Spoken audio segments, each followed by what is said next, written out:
Music recording studio Delhi Gopalganj.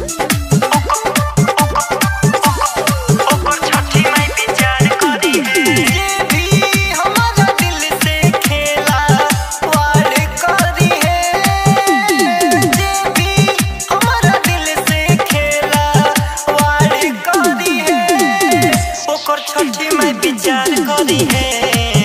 ओकर छठी मैं विचार करी है ओकर छठी मैं विचार करी है जे भी हमारा दिल से खेला वार करी है जे भी हमारा दिल से खेला वार करी है ओकर छठी मैं विचार करी है ओकर शुरू से विचार करी है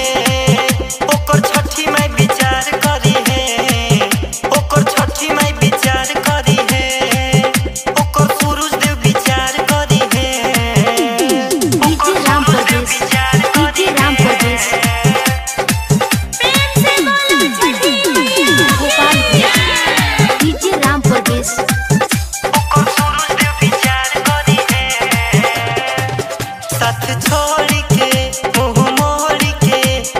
जाई गया छक छोड़ के छठी माई के घट जाई के दुआ मांग ले हम जोड़ के साथ छोड़ के मुँह मोड़ के जाई गया छक छोड़ के छठी माई के घट जाई के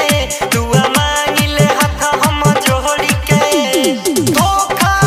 जे हमारा संगे याद करी है धोखा जे हमारा संगे याद करी है ओकर छठी मैं विचार करी है।